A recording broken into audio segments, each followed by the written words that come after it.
საქართველოს მეცნიერებათა ეროვნული აკადემიის შესახებ მიღებული კანონის მიხედვით, აკადემია არის უძველესი აკადემიების, გელათისა და იყალთოს მემკვიდრე. სახელმწიფოს მაღალი დონის ინტელექტუალური განვითარების ატრიბუტი. საქართველოს მთავრობის მეცნიერული მრჩეველი. საერთაშორისო მნიშვნელობის სამეცნიერო და სამოქალაქო ავტორიტეტის მქონე პირთა გაერთიანება.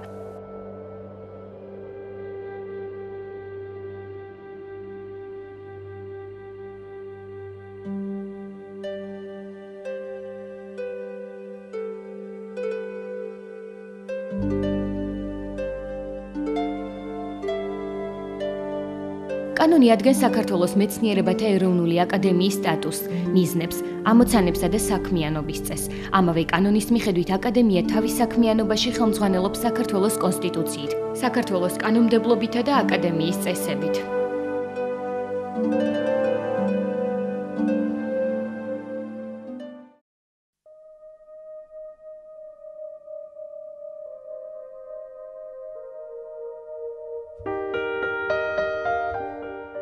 მოწინავე ქართულ საზოგადოებაში არაერთხელ წამოჭრილა უმაღლესი განათლების კერის შექმნის იდეა.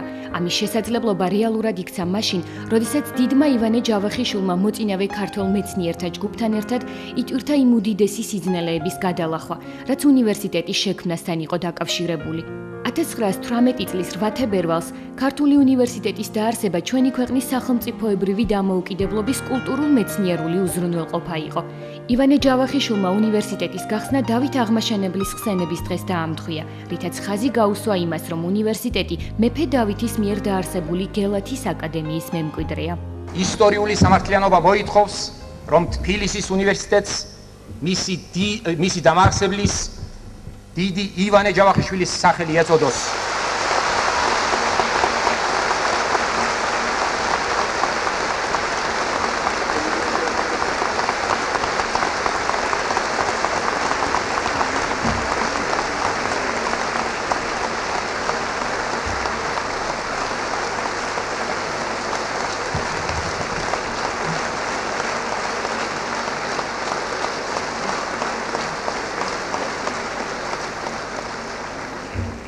ეწოდოს ჯავახიშვილის სახელობის თბილისის სახელმწიფო უნივერსიტეტი. ეს იქნებოდა ივანე ჯავახიშვილის დიდი ღვაწლის კიდევ ერთი აღიარება ეროვნული მეცნიერებისა და ქართული კულტურის წინაშე. თბილისის უნივერსიტეტში დაარსების დღიდან შეიქმნა პროფესორთა ძლიერი ჯგუფი, რომლის წევრებიც დასავლეთისა და რუსეთის უნივერსიტეტებში აღიზარდნენ. პროფესორთა პირველ კოლეგიაში შედიოდნენ ისეთი ცნობილი მეცნიერები და საზოგადო მოღვაწეები, როგორებიც იყვნენ დიმიტრი უზნაძე, კორნელი კეკელიძე, ექვთიმე თაყაიშვილი, აკაკი შანიძე, შალვა ნუცუბიძე, გიორგი ახვლედიანი, პეტრე მელიქიშვილი, ანდრია რაზმაძე, სიმონ ავალიანი, იუსტინე აბულაძე, ანდრია ბენაშვილი, ფილიპე გოგიჩაიშვილი.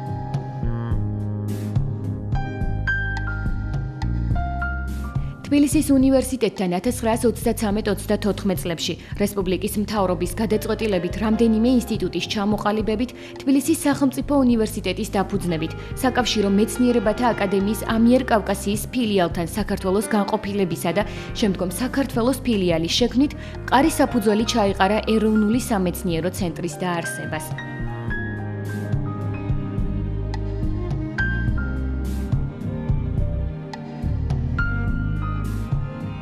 მთავრობის 1941 წლის 10 თებერვლის დადგენილებით შეიქმნა საქართველოს მეცნიერებათა აკადემია, რომელსაც დღეს საქართველოს მეცნიერებათა ეროვნული აკადემია ეწოდება. ეს უმნიშვნელოვანესი მოვლენა იყო ქართველი ხალხის კულტურულ ცხოვრებაში.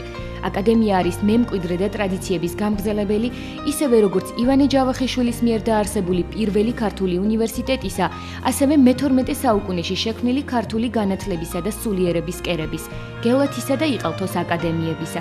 სწორედ ამიტომ არის ამჟამად მეცნიერებათა ეროვნული აკადემიის ემბლემა მეფე დავით აღმაშენებელი გელათით ხელში. საქართველოს მეცნიერებათა ეროვნული აკადემია პირველი ქართული უნივერსიტეტის მემკვიდრეცაა. აკადემიის 16 აკადემიკოს დამფუძნებლებიდან 14 თბილისის უნივერსიტეტის პროფესორები იყვნენ.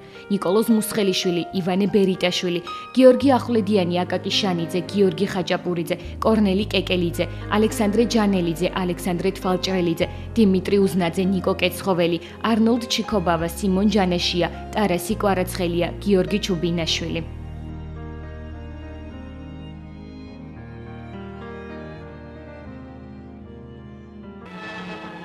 1941 წლის 26 თებერვალს საქართველოს მეცნიერებათა აკადემიის საერთო კრების ორგანიზაციულ სხდომაზე მეცნიერებათა აკადემიის პირველ პრეზიდენტად ერთსულოვნად იქნა არჩეული ქართველი მეცნიერი, მათემატიკოსი, აკადემიკოსი ნიკო მუსხელიშვილი.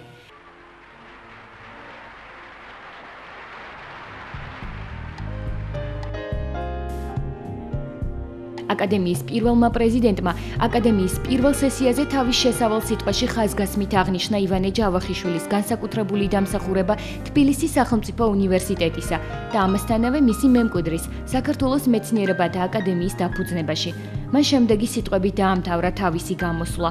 ამ სადღესასწაულო დღეს ჩვენ ძალიან დანაღლიანებულები ვართ იმის გამო, რომ ჩვენ შორის არ არის ის ადამიანი, რომელსაც ყველაზე უფრო გაუხარდებოდა ეს დიდი მოვლენა.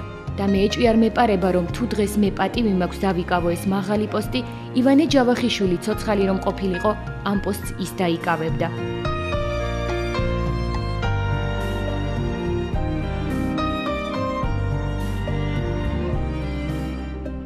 აკადემიკოსი ნიკო მუსხელიშვილი 30 წელზე მეტხანს ხელმძღვანელობდა რესპუბლიკის მთავარ სამეცნიერო ცენტრს.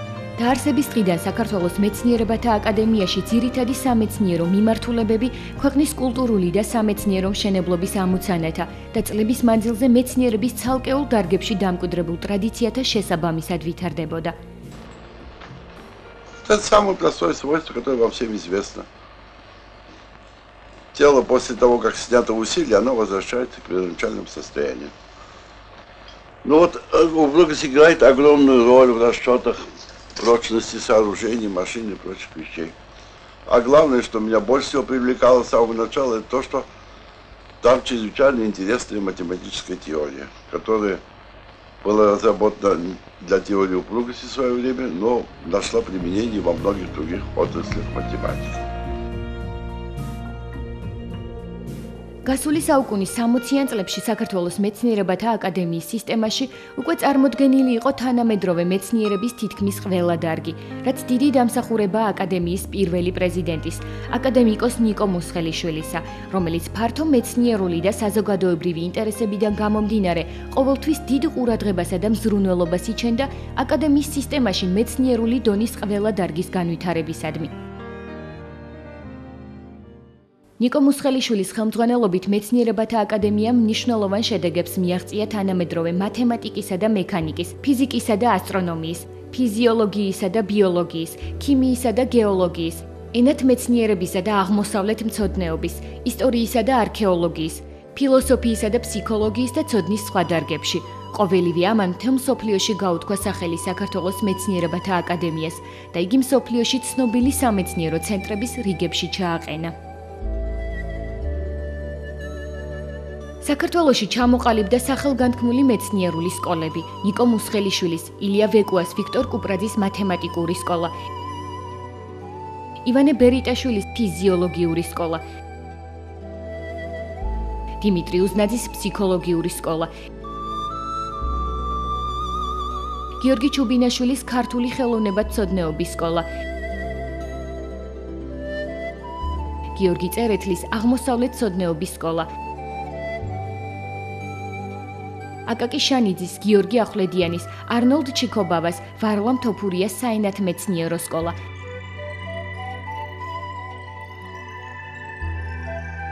ალექსანდრე ჯანელიძის გეოლოგიური სკოლა და სხვა. 1972 წელს საქართველოს მეცნიერებათა აკადემიის პრეზიდენტად არჩეულ იქნა ნიკო მუსხელიშვილის მოწაფე, გამოჩენილი ქართველი მეცნიერი, აკადემიკოსი ილია ვეკუა. მან დიდი წვლილი შეიტანა საქართველოში მეცნიერებისა და უმაღლესი განათლების განვითარებაში. მთელი 6 საუკუნის იძულებითი შუალედის შემდეგ თბილისის უნივერსიტეტი იყო პირველი სასწავლებელი, რომელმაც ჩვენში ეროვნულ ნიადაგზე მკვიდრი საფუძველი ჩაუყარა უმაღლეს განათლებას, აღორძინა წარსულის დიდარი ტრადიციები და გახდა ნამდვილი მეცნიერულ შემოქმედებითი აზრის აკვანი.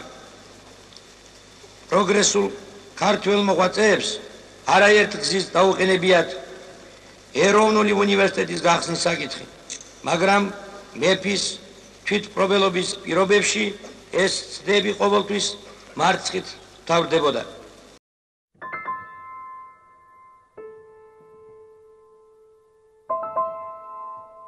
1978 წელს საქართველოს მეცნიერებათა აკადემიის პრეზიდენტი გამოჩენილი ქართველი მეცნიერი აკადემიკოსი ევგენი ხარაძე გახდა, რომელმაც ბევრი რამ გააკეთა აკადემიის სამეცნიერო დაწესებულებათა ეფექტიანობის ამაღლებისა და აკადემიური მეცნიერების კავშირების გაძლიერებისათვის. არასოდეს ფიქრად ასე მომსვლია, რომ ოდესმე მომიხდება მისი, ასე ვთქვათ, ხელმძღვანელობაში რაღაც მონაწილეობა, მაშინ რაღაც შორიდან ხილულ მიუწვდომელ სიმაღლეს. მაგრამ რას ვიზამდი, უნდა დავმორჩილებოდი ასეთ საზოგადოების სურვილს და მაინც მან უგეშინდა ის, რომ მე მომეცა საშუალება არ მიმოტოვებინა ჩემი მუშაობა აბასთუმნის ობსერვატორიაში, რაც მესამსებით მოყოფნიდა დატვირთვის ინტერესის კმაყოფილების თვალსაზრისით. ცხადია, რომ მე ვიგრძენი ძალიან დიდი პასუხისმგებლობა და უნდა მეფიქრა იმაზე, თუ როგორ შეიძლება აი ასეთ დატვირთვას, ასეთ დიდ სამსახურს გაუძღვე.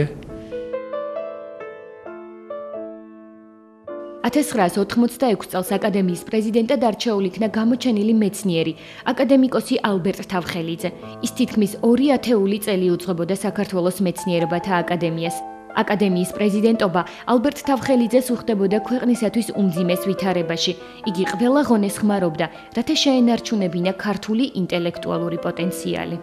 აკადემიკოს ბაგალიბოვთან ერთად ჩვენ გავხსენით ბირთვული ძალების საიდუმლოება.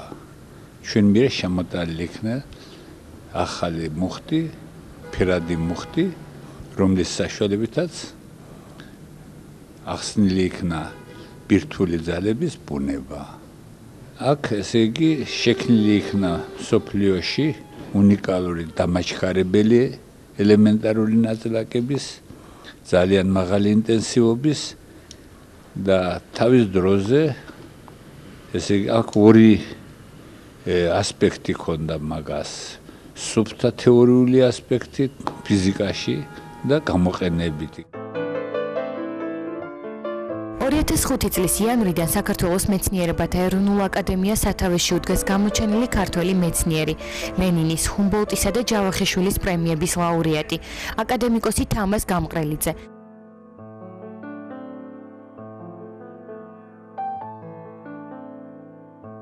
აკადემიკოსი თამაზ გამყრელიძე იყო საქართველოს რესპუბლიკის უზენაესი საბჭოსა და რამდენიმე მოწვევის საქართველოს პარლამენტის წევრი 1990-92 და 1992-2003 წლებში.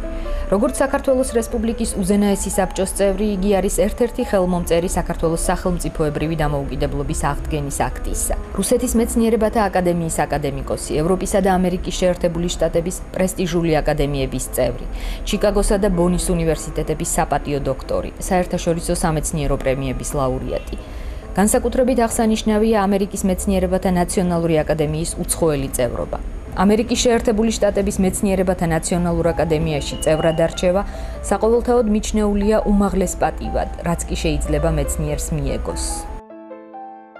აკადემიკოს თამაზ გამყრელიძის უცხოურ წევრად არჩევის შემდეგ ამერიკის მეცნიერებათა აკადემიაში სხვა სახელმწიფო დროშებთან ერთად საქართველოს სახელმწიფო დროშა აღიმართა.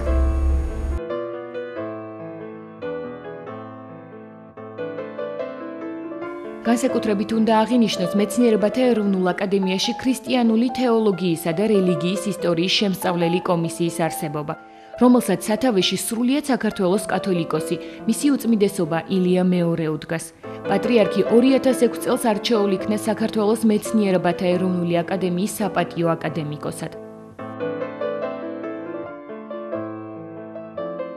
მე მინდა თქვა, რომ ის სულიერი ისტორიული კულტურული ასეულობები არადროს არ დაკარგავს თავის ხაზს. ეს მუდამ იქნება ჩვენთვის მაჩვენებელი ჩვენი გზისა, ჩვენი განვითარებისა.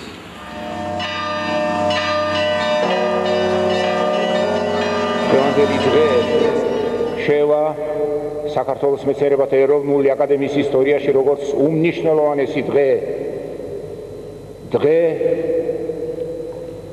რომელიც აჩვენებს თუ რა კავშირია ცოდნასა და რწმენას შორის, რა კავშირია მეცნიერებასა და სარწმუნოებას შორის. მე მინდა დავიწყო სწორედ იმით, რითაც თქვენ დაამთავრეთ თქვენო უწმინდესობა. ეს არის ურთიერთობა მეცნიერებასა და სარწმუნოებას შორის, ურთიერთობა ცოდნასა და რწმენას შორის. მოგეხსენებათ, ძვირფასო კოლეგებო, რომ დღევანდელი მეცნიერების ერთ-ერთი ურთულესი პრობლემა არის გარკვევა ცოდნისა და რწმენის ურთიერთობისა.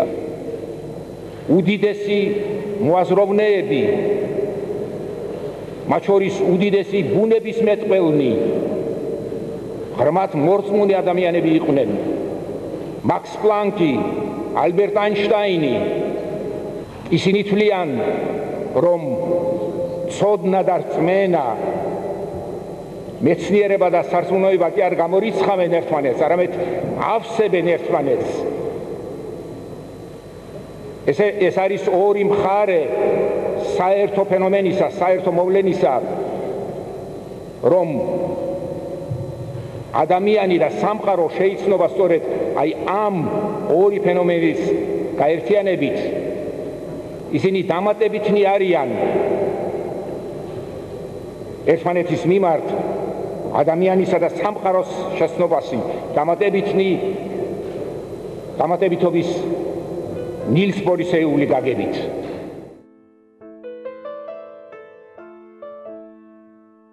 განათლებისა და მეცნიერების სამინისტროს მიერ გატარებული რეფორმის შემდეგ გაუქმდა სამეცნიერო ხარისხების დაცვა და მეცნიერებათა აკადემიაში შემავალი კვლევითი ინსტიტუტები, როგორც ფუნდამენტური, ისე გამოყენებითი ხასიათისა. აკადემიის სისტემიდან გაიყვანეს და მათ დამოუკიდებელი სტატუსი მიანიჭეს, რასაც აკადემიის მხრიდან პროტესტი მოყვა. ქართულ პრესაში გამოქვეყნდა აკადემიის პრეზიდენტის საპროტესტო წერილები, ივანე ჯავახიშვილის მესამე სიკვდილი და სოს ინგრევა საქართველოს მეცნიერებათა ეროვნული აკადემია და ქართული მეცნიერება. აკადემიის პრეზიდენტმა მიმართა ევროპის აკადემიების ასოციაციის პრეზიდენტს, რომელიც საკითხის გასარკვევად საქართველოს ეწვია. სრულიად საქართველოს კათოლიკოს პატრიარქმა, როგორც აკადემიის საპატიო აკადემიკოსმა, საკონსტიტუციო სასამართლოს თავმჯდომარესთან და აკადემიის პრეზიდენტთან ერთად ღია წერილით მიმართა ქვეყნის პრეზიდენტს. მეცნიერებათა აკადემიის სისტემაში ავტონომიური სტატუსით შემოვიდა ორი მნიშვნელოვანი სამეცნიერო სტრუქტურა: ქართული ენციკლოპედიის ირაკლი აბაშიძის სახელობის მთავარი სამეცნიერო რედაქცია და აკადემიკოს გიორგი წერეთლის სახელობის ვეფხისტყაოსნის აკადემიური ტექსტის დამდგენი და ქართული ენის თესაურუსის კომიტეტი, რომლებიც მეტად მნიშვნელოვან სამეცნიერო საგამომცემლო საქმიანობას ეწევიან. ქართული ენციკლოპედიის ხაზით ბოლო წლებში გამოქვეყნდა ისეთი მნიშვნელოვანი პუბლიკაციები, როგორიცაა ქართული ენა, ქართული დამწერლობა, 100 ქართველი უცხოეთში, ქართლის ცხოვრება და სხვა. საქართველოს მეცნიერებათა ეროვნულ აკადემიასთან არსებული რუსთაველის კომიტეტი გამოსცემს მნიშვნელოვან რუსთველოლოგიურ პუბლიკაციებს. გრძელდება მუშაობა ვეფხისტყაოსნის აკადემიური ტექსტის დადგენაზე.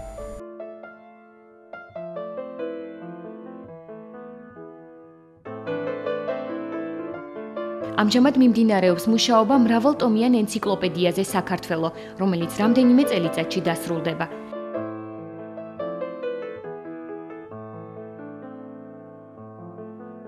მეცნიერებათა ეროვნული აკადემია აწყობს აკადემიური საბჭოს გაფართოებულ საჯარო სხდომებს, რომლებსაც ხშირად საქართველოს პარლამენტისა და მთავრობის წევრებიც ესწრებიან. სხდომებზე სამეცნიერო პრობლემებთან ერთად მნიშვნელოვანი ყურადღება ექცევა ჩვენი ქვეყნის უსაფრთხოებისა და მისი შემდგომი განვითარების პრობლემატიკას. აკადემიური საბჭოს მიერ შემუშავებული რეკომენდაციები სათანადო სამთავრობო სტრუქტურებს ეგზავნება.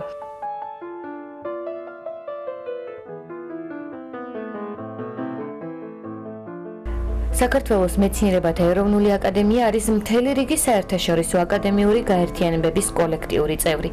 მათ შორის წევრის სრულიად ევროპის აკადემიათა ასოციაციის, აზიისა და აფრიკის აკადემიათა ასოციაციის და სხვა. აკადემიას ურთიერთთანამშრომლობის ხელშეკრულება აქვს დადებული მსოფლიოს მრავალ აკადემიასთან, მათ შორის ბრიტანეთის სამეფო აკადემიასთან, ისრაელის მეცნიერებათა და ჰუმანიტარულ აკადემიასთან, ბულგარეთის, რუმინეთის, ბრიტანეთის, ჩეხეთის, თურქეთის, პოლონეთის მეცნიერებათა აკადემიასთან, მონტენეგროს მეცნიერებათა და ხელოვნებათა აკადემიასთან.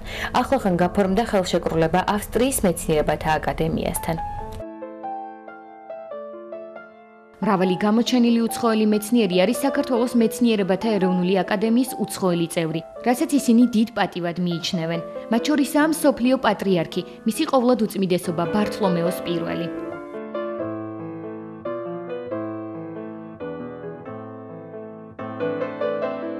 საქართველოს მეცნიერებათა აკადემიის წევრები ყოველთვის აქტიურად იყვნენ ჩართულნი საზოგადოებრივ პოლიტიკურ საქმიანობაში. ყველას ახსოვს აკადემიკოს თამაზ გამყრელიძის ისტორიული გამოსვლა საბჭოთა კავშირის სახალხო დეპუტატთა ყრილობაზე 1989 წლის 9 აპრილს დატრიალებული ტრაგედიის თაობაზე თბილისში. აქ მან ბრალი დასდო იმდროინდელ უმაღლეს საბჭოთა პოლიტიკურ და სამხედრო ხელისუფლებას.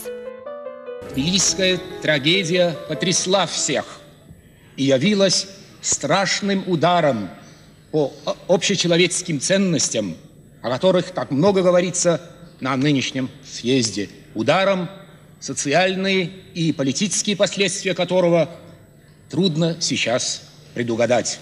Мы призываем к открытому, гласному и ответственному расследованию этой кровавой бойни в Тбилиси и ее последствий, этого кровавого воскресенья 9 апреля 1989 года к выявлению истинных виновников этого преступления и их наказанию, даже если они относятся к высшим эшелонам военной и политической власти. Проявлением высшего цинизма, оскорбляющего национальное чувство всего населения нашей республики, является, например, то, что генерал-полковник Родионов все еще восседает на съезде народных депутатов СССР как избранник и представитель грузинского народа. Несмотря на то, что его избиратели уже выразили ему как депутату недоверие и отозвали его в соответствии с действующей Конституцией. Генерал-полковник Родионов не имеет ни морального, ни юридического права оставаться народным депутатом СССР от Грузии.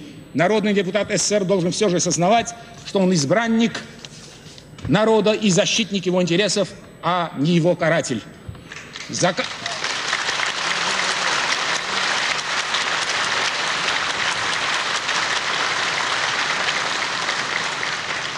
Заканчивая свое выступление по поводу трагических событий в Тбилиси и их тяжких последствий для всего грузинского народа, я хочу привести слова католикоса-патриарха всей Грузии, святейшего и блаженнейшего Ильи II, сказанные им в беседе с членом комиссии по расследованию событий 9 апреля академиком Сахаровым. Случилось так, что именно грузинский народ взвалил на себя этот тяжелый крест и избавил тем самым другие народы от подобных тяжких испытаний. Такое нигде и никогда не должно больше повториться. Депутат просит слово, пожалуйста. Представьтесь, пожалуйста.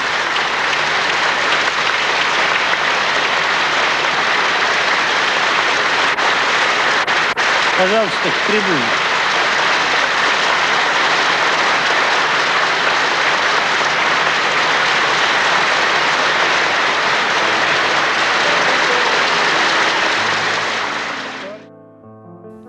აკადემიაში მუდმივად აღინიშნება საიუბილეო თარიღები, სხვადასხვა წიგნის პრეზენტაცია განხილვები.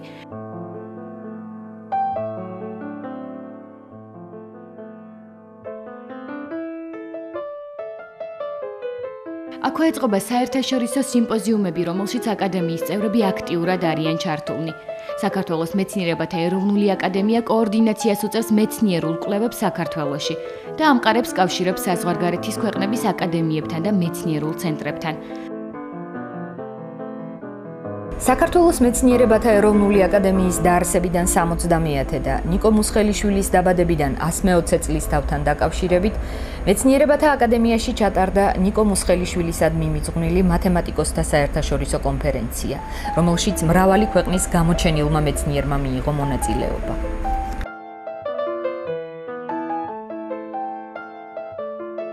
ბოლო პერიოდში საქართველოს ეროვნულმა აკადემიამ არაერთ უცხოელ აკადემიკოს უმასპინძლა.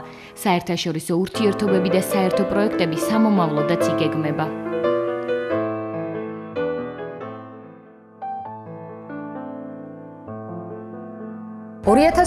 წლის 8-11 ოქტომბერს საქართველოს მეცნიერებათა აკადემიას სტუმრობდა ავსტრიის მეცნიერებათა აკადემიის დელეგაცია აკადემიის პრეზიდენტ ჰელმუტ დენკის ხელმძღვანელობით, რომელმაც ხელი მოაწერა ავსტრიის მეცნიერებათა აკადემიასა და საქართველოს მეცნიერებათა ეროვნულ აკადემიას შორის ხელშეკრულებას ალპები და კავკასიონი. ეს შეთანხმება ითვალისწინებს ავსტრიელ და ქართველ მეცნიერთა მიერ ალპებისა და კავკასიონის ბიოგეოგრაფიულ და გეოლოგიურ შედარებით შესწავლას. საქართველოს მეცნიერებათა ეროვნულ აკადემიაში ჩატარებული რეფორმები და სტრუქტურული გარდაქმნა მეგულისხმობ კვლევითი ინსტიტუტების გატანას, გაყვანას აკადემიიდან და მათ საჯარო სამართლის იურიდიულ პირობად გამოცხადებას, ესე იგი მათ დამოუკიდებელ არსებობას, აი ამის დადებითი და უღარყოფითი მხარეები ალბათ მომავალში უფრო გამოჩნდება. ახლა კი მე შემიძლია დაბეჭდებით განვაცხადო, რომ საქართველოს მეცნიერებათა ეროვნული აკადემია კვლავაც მაღლა ატარებს ქართული მეცნიერების დროშას მეცნიერებისა, რომელიც ყოველთვის იდგა მსოფლიო მეცნიერების დონეზე და ზოგიერთ დარგში, ზოგ სპეციალობაში თვით განსაზღვრავდა ამ დონეს.